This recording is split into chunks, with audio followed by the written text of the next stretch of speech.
Can you hear me okay, everybody? I apologize. It's a rough start to the audit presentation here.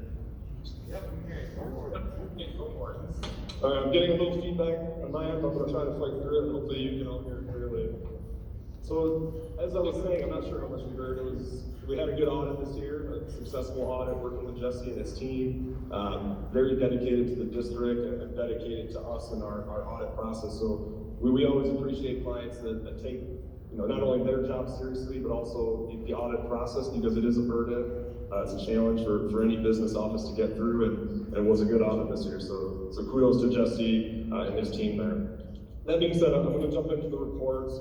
I'm not sure how much you heard before. We have two reports. The bigger of the two is your annual financial report. This is where you can see the financial statements of your district. The other report, the smaller of the two, is required by uniform guidance. It is a federal compliance report that if you spend enough money, enough federal expenditures, federal grant expenditures, you're required to have that audit. So that threshold is $750,000. And the first one I'm talking about are your annual financial reports. Hopefully people can hear me here. I'm going to continue on until somebody stops me. So just jumping right into it, the opinion letter. Anytime we produce a template letter, that's a good thing. We have a clean opinion on your financial statements. It means this report is unmodified. So any report you look at that has that opinion, you'll see verbatim this letter in there. They're all of it at the front here. So you can see that opinion on page 2. Management discussion and analysis, I think, is the next, probably most critical section of the report for you as a reader.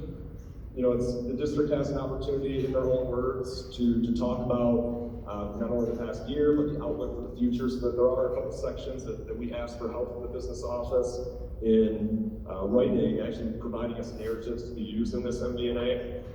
Outside of that, I think it's good. We understand how long these reports are, and that it's not the easiest read, and to comprehend that a lot of this information is challenging. The MD&A gives some pretty good perspective on what these financial statements are about. I think page 6, of all the report, does the best at that, at explaining the two different types of financial statements you see here. Governmental auditing requirements has us not only report on a full accrual basis, but also on a modified accrual basis. And this page really talks about the difference. So in essence, you have two sets of financials. You have your district-wide, that includes all of the long-term focus of the district, your capital assets, your long-term debt, your really large net pension and net OPEB liabilities. Those are in those district-wide financials. And then you have your fund financials. That's the second set of financials that follows that. Those are more focused really on the here and the now, and how your district is performing on a year-to-year basis. So we call those the fund financials. I'll talk more about them when we get to them, but I think that page is important for giving context to the report.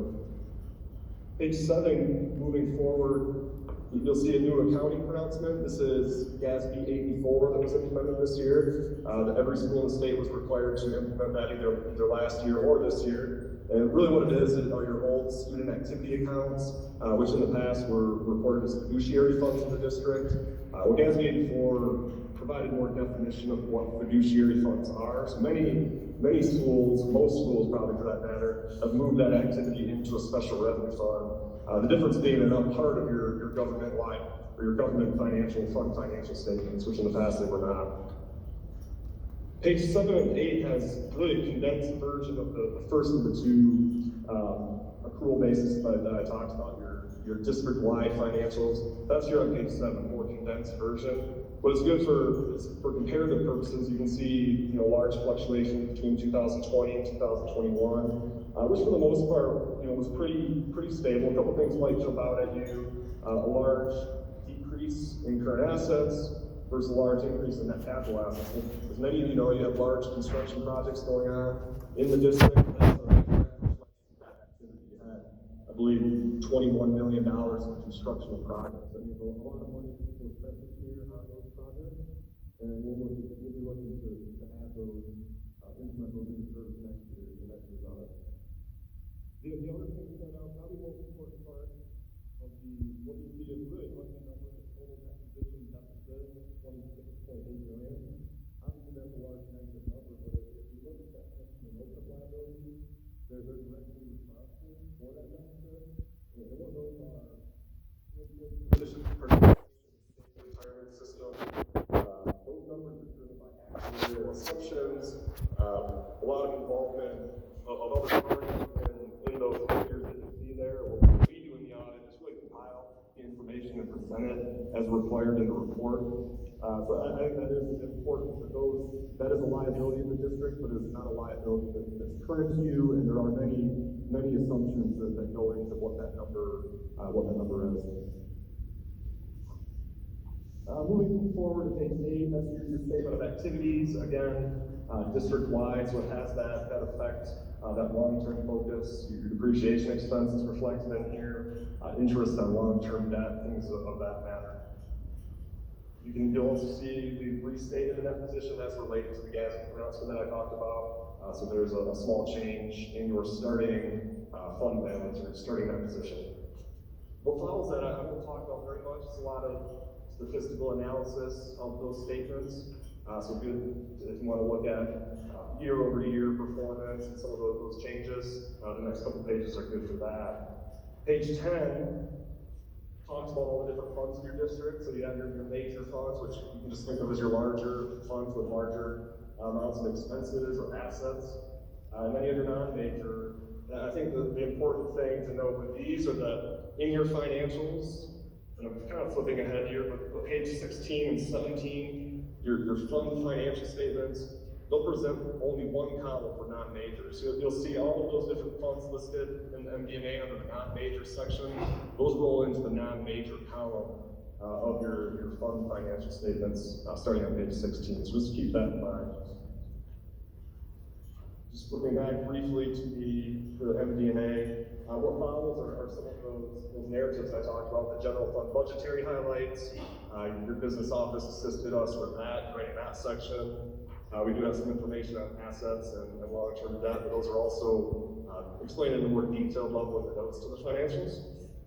And the factors bearing on the district's future, obviously, a lot of uncertainty, a lot of challenges with emergency funding and CARES Act funding. So it's been a rough ride the last couple of years, and I don't know if the end is in sight in the near future, but you've been heavily impacted by that as a school district. So there's a lot to come when it comes to the district's future.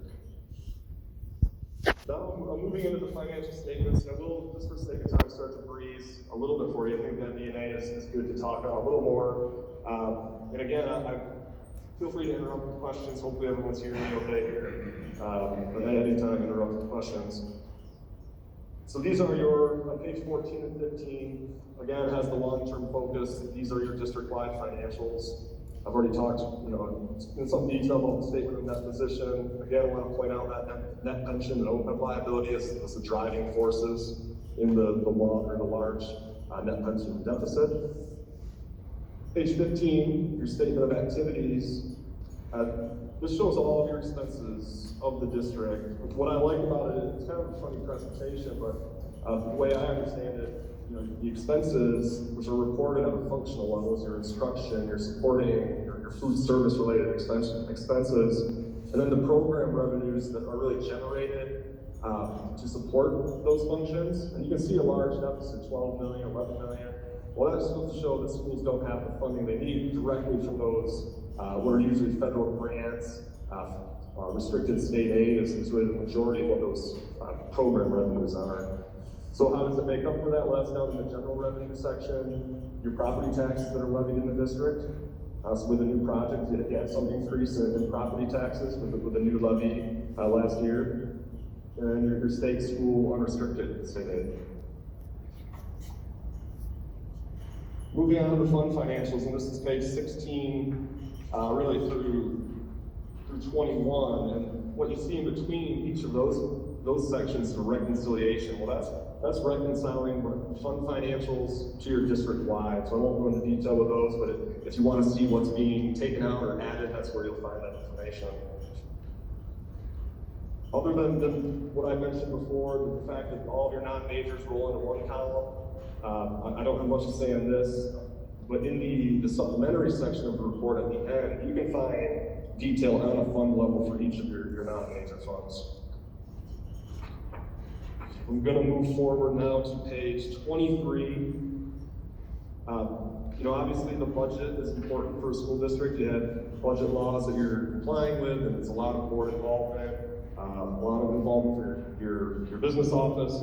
This is probably the best page of the report to see the end product of that. You have your original budgeted figures for your general fund, your main operating fund of the district.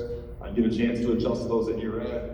I think the goal is always to have no negative variances if you can, or in total you don't. But this is one of the times where we're dealing with a lot of uncertainty and in some cases lack of authoritative guidance at June 30. So I think that has been a challenge the last couple of years. You're seeing a lot more negative figures than we have in the past, just due to some of that uncertainty, especially when it comes to your federal grants, your CARES-related grants, and some of the flexibility that the district has and how they spend that funding. Moving forward now to the notes to the financials. Those will take you page 25 through about page 60. So I'll again breeze through these. Note A is good information about our accounting policies, some of the budget requirements you can find in this section, more information about fund financials versus district-wide. If I haven't talked about it enough, you can find more information in Note A. And then kind of abbreviated detail on assets and long-term obligations and some of your accumulated sick or vacation pay for your employees, things of that nature. And then moving forward, Note B, if you want to see more detail on your investments, cash of the district, that's where you can find information about that. Note B. Note C, property taxes, we hit on that and talk about what's been levied in your district and some of the other requirements as it relates to property taxes and state school aid. Note D is interfund activity, detail there. Note E and F I think are good as readers or citizens of the district that if you want to learn about the activity when it comes to capital assets, like I mentioned before, there's a large project going on. This is where you'll see that summarized. So you do see on page 40 a large amount of construction in progress. That'll sit in that, presented in that way until those projects are placed into service. I believe that's close, and we'll see a big number next year being added in the next section below that. Long-term obligations of the district are summarized in Note F. Good information about some of your principal and interest obligations and some of the interest rates and maturity dates on that debt. Now, Note G and on, I won't go into detail. I already talked about your OPEB and pension liabilities. This is where you can find anything that you want to know about that liability and how it's established. And again, we are compiling information. The state of Michigan Office of Auditor General will audit the Office of Retirement Services each year, who publishes data tables that we're gathering information from and presenting in these notes. So when I mentioned the report not being a good read, it was really these two notes that come to mind, but good information if that is an interest for you. I will look to wrap up there, other than just to point out your RSI, the required supplementary information, is more information that we're compiling. It's required to be presented related to GASB 68 and 75, your pension and OPEB liabilities. And then beyond that are the detailed non-governmental or non-major governmental funds that I talked about being consolidated up front in the financial statement. So more detail on the fund level there. So that's a big breath away. If anybody has questions, I can stop. If not, I will go just a few more minutes to discuss your single audit report.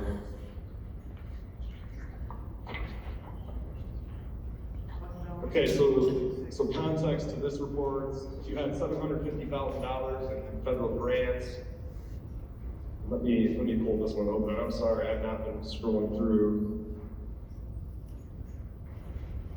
Do a better job with this one. So we have two reports, or two audit letters that are included in this report. The first one, internal control over financial reporting. Again, this is a clean report that you're seeing, unmodified.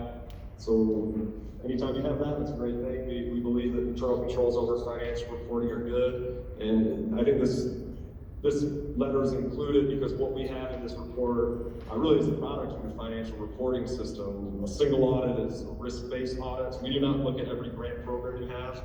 We look at a selection of those programs, usually 1 to 2, maybe 3 programs.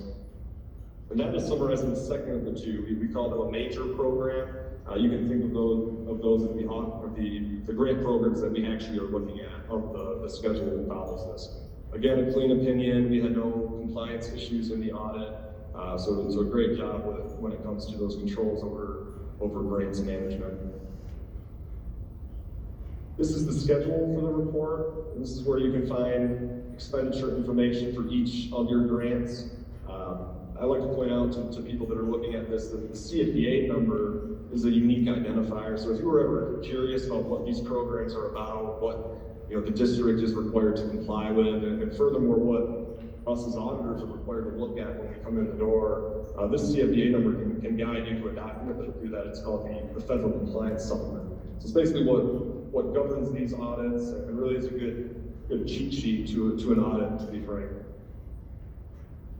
The notes are pretty template, cookie cutter type notes explaining some accounting policies and basis of presentation. But note F is, because this is in relation to the financial statement opinion, one thing we do is we make sure that federal revenue in those financial statements agrees to this report, your federal expenditures. So that should usually, 99% of the time it's going to tie. Sometimes there's differences that would be explained here, but as you can see, your revenue and expenditures tie. Finally, page 13 of the report, I think I've always thought should go towards the front just because it is a really good summary of everything we've done. The two letters that I went through are the first two sections here. You see a lot of no's. We had no issues noted and reported on. And you can see the unmodified opinion that I mentioned previously. These are the two programs we looked at. If you're familiar with the CARES Act, these are two of the larger grant funds that flow through our schools in the state of Michigan, really across the country. So that was pretty routine this year, that those programs where there are a large amount of federal expenditures are being audited. So it's good to report that we had no issues on that. We would typically have findings in this section. As you can see, there were no findings required to be reported. The last thing to mention, and then I'll be done here, is there is a letter that we send out. We call it a SAS 114 letter. That's an auditing standard 114, that we're required to communicate with the board any issues that we might have had with management. We also would report any large material entries to your accounting system that we need to make in the course of an audit. So again, with that letter that you're looking at, it's the template language that was unmodified. We had no issues with management. I mentioned leading in that working with Jesse has been great, very committed to the audit and to his position with the district. So we have no issues, and it was a successful audit. So I do appreciate your time, and I apologize for these technical difficulties. Hopefully you were able to take something out of it. If not, I'm available for questions after the fact or right now. Mark Sawyers. Any questions? I think we're good. Jesse, again, thanks on behalf of the board. We appreciate all the work you do. It's a complicated and time-consuming process, but another unmodified opinion. Appreciate your work on that. And he said Jesse. Okay, we have one agenda modification. We on our action items, as you all probably know here, we were closed last Mark week. Sawyers. We Personal room. want to take a technical step tonight that would allow the board to also offer our current classes online so that we can Hunger better Ford pivot to dot web virtual environment if we get into a situation where we don't have the staff to run the in-person school or the COVID situation worsens here in our community. We want the ability to be able to pivot to virtual learning if necessary. It's not our desire, but if necessary.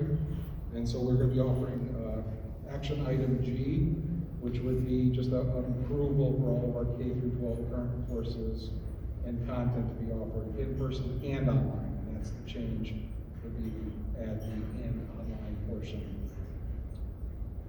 Okay, having said that, we're moving into our citizen participation section of the evening. Section we would appreciate if you would like to address the board with anything. If you keep your comments to 3 minutes or less. If there's anybody here that would like to address the board, please raise your hand and Yes, sir. Come to the podium and appreciate that. Mm-hmm. Andy's your microphone down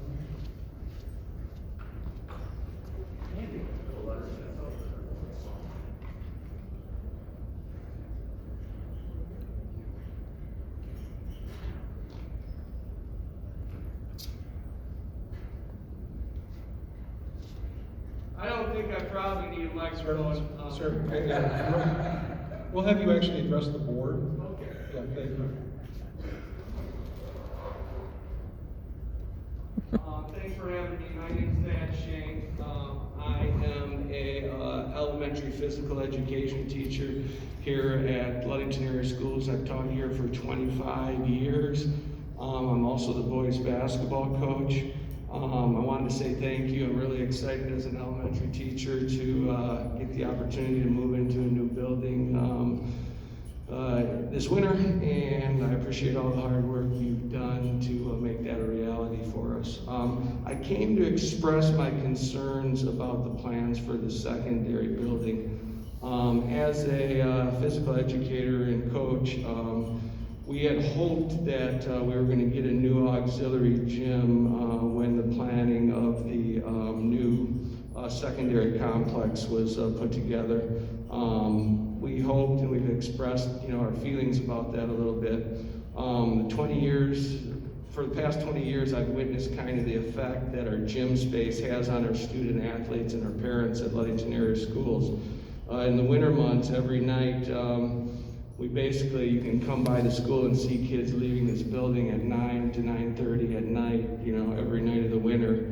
And it's not only a minimal space problem, it's also a problem that we don't have much as far as regulation courts and things like that. We have one regulation court, which is the main court of Holly Gymnasium. Our middle school and our north gym are extremely small. We make do with what we have, and we can be successful in those environments, but they're not ideal. When we have a special event or a competition at night, sometimes it's even hard to find the ability to practice. My biggest parent complaint that I have each and every year is just that our schedule, practicing at 7 at night and having to come and pick up their kids, and that's the biggest probably complaint I get from parents. We've added a great facility over there with the new elementary, but the problem is we've eliminated 4 other buildings that was serving our community as far as gym space goes. We're going to lose Foster, Lakeview, Pierre Marquette, and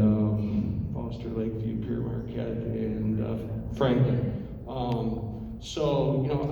Saying that, our secondary kids are not going to get much benefit from this new gym. I was the rec director of basketball for a number of years, and we would have 12 to 18 teams in the winter for our boys' winter league.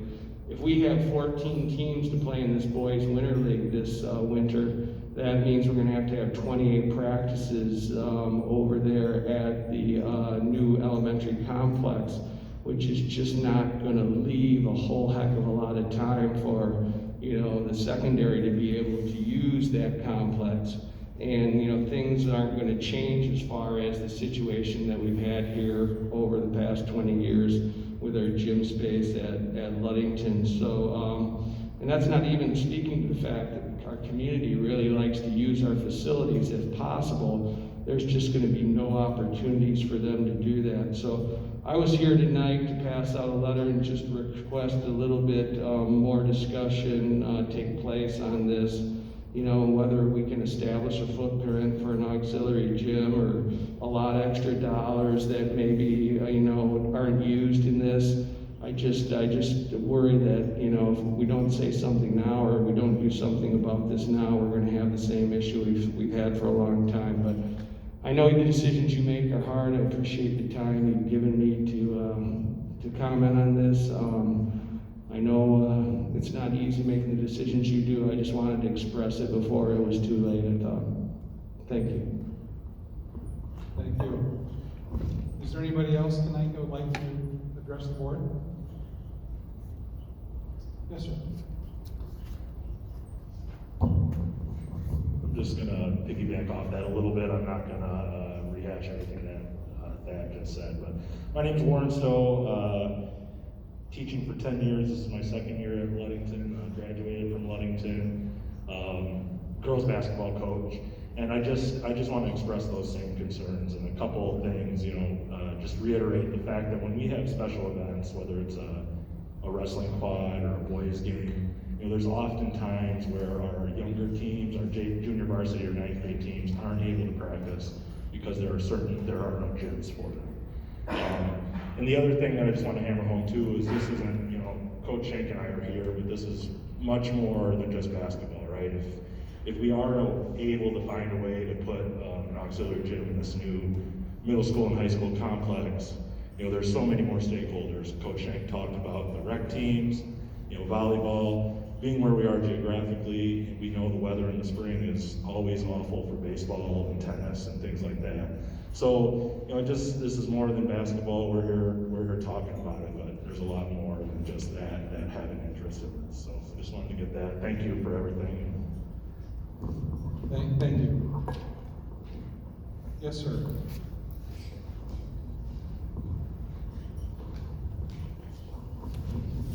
Good afternoon. I'm Vic Burwell, and I'm the president of the Mason County Sports Hall of Fame. And I just want to take about a minute and say, when I think back about what sports do for individuals, and all I think about Ludington, we have 96 individuals in the Sports Hall of Fame in Mason County, and 40 of them come from Ludington.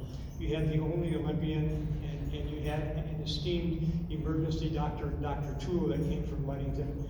They're all honored graduates, and it's interesting, and I would just say that if you'd hear the stories that they say about the importance of sports that play, and I know that you know that because your school has always supported the school teams. All you have to do is see what happens when they go to the state tournaments. But sports play an important life in developing character, and leadership, and teamwork, and perseverance. And I would encourage you, as you think about your planning, I know it's some tough decisions, but to think about the importance and the life lessons that are learned.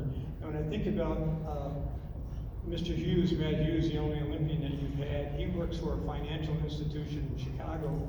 The only individuals that they hire are people that have done athletic competition, either All-Americans, former Olympians, or their high school all-staters. And their comment is that I want people who understand dedication, perseverance, and overcoming adversity. So sports play an important part. I hope you can think about how your decisions will impact them, and I know that you will. So thank you. Thank you.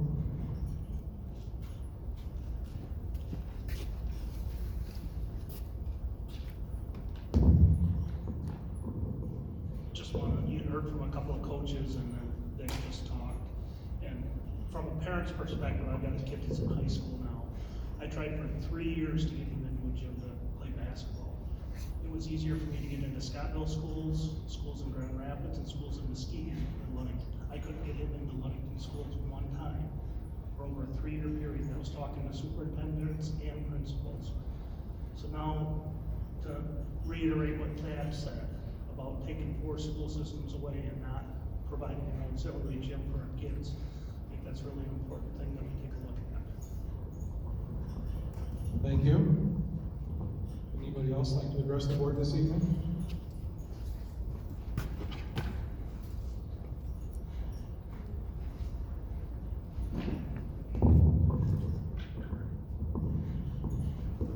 Tom Brown at Ludington.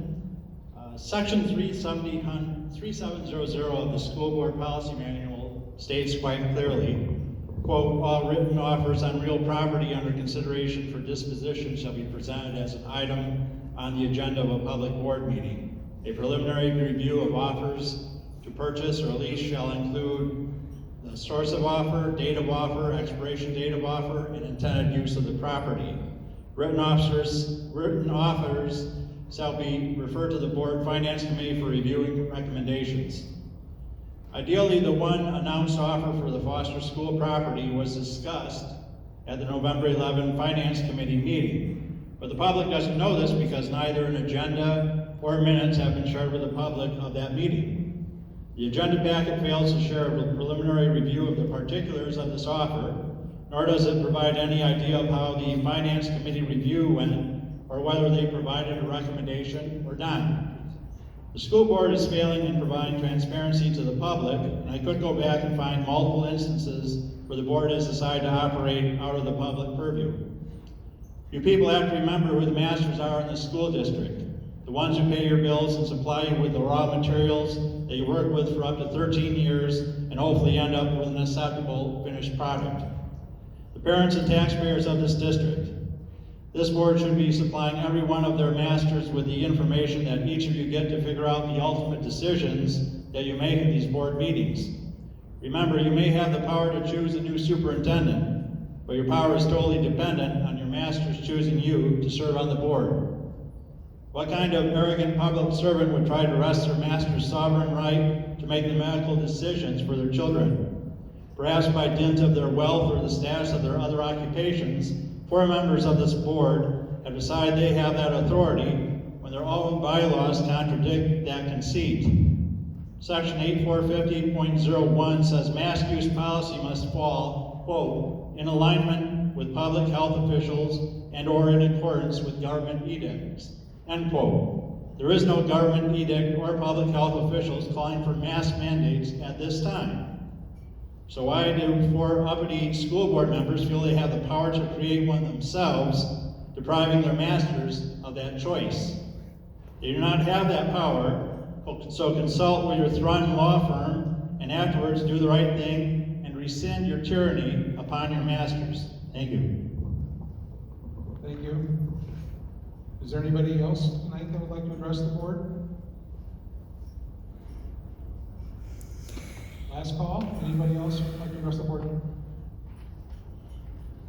Okay, we will close citizen participation. Appreciate the comments.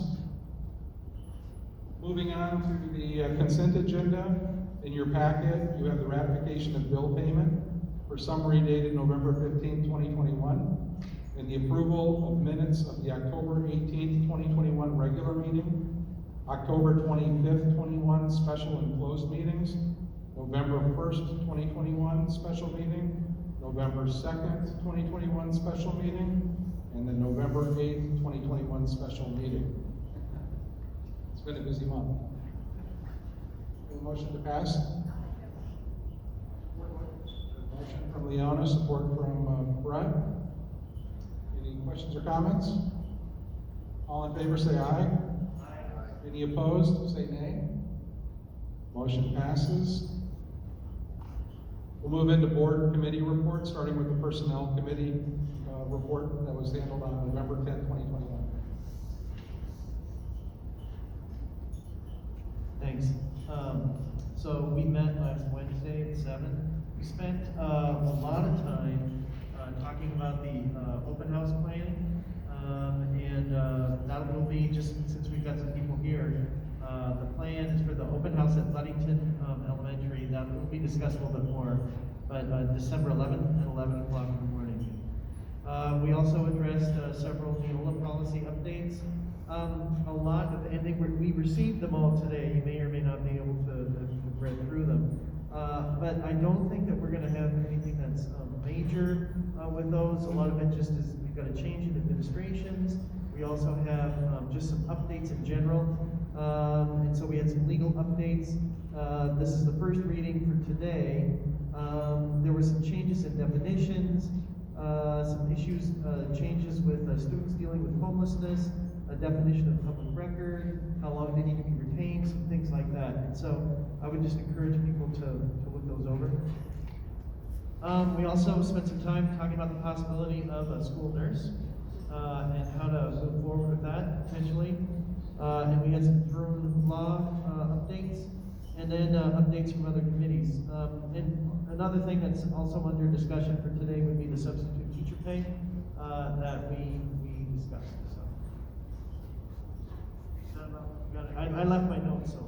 Is it okay if I continue on? Because I'm doing the building and site, and then I can pass it over to me.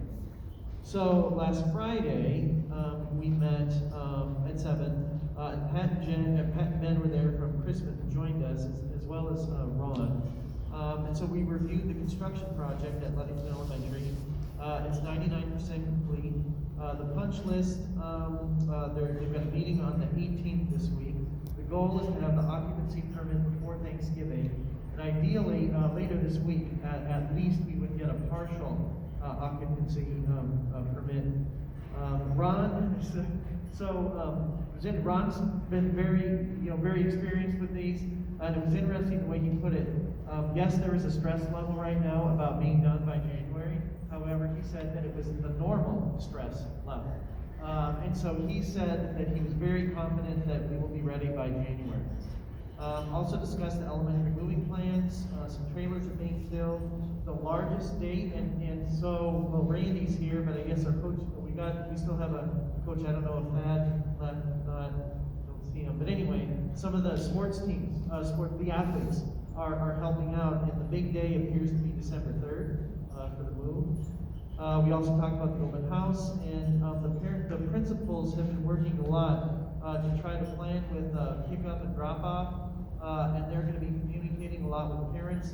And one of the things that we also stressed was that people can be flexible. Yes, there's going to be great plans in place, and we got it, but then sometimes you don't realize something, and so the plans might need to change.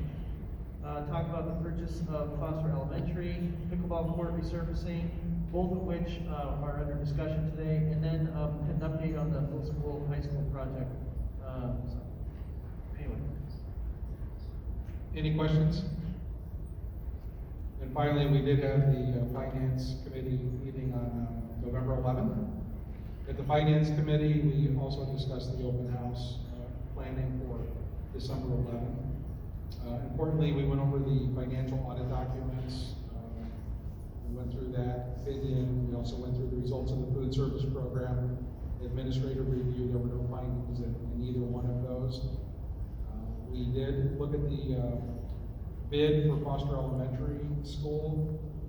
We had 6 people walk through that building, but at the end of the day, there was only one bid submitted from Adam Point Real Estate, and that bid is for $20,000. There is a plan there that Jesse's going to, I believe, go over that plan in detail here in a few minutes. So we went through that proposal. We looked at the bids on the pickleball court resurfacing.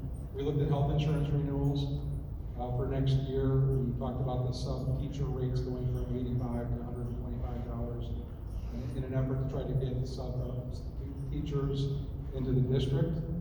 And we also reviewed the payment number 19 for the elementary school of $1,476,005.79. Any questions? Okay. Do we have a business manager report? I will be presenting during the discussion. Okay. Then we'll move into the interim superintendent's report.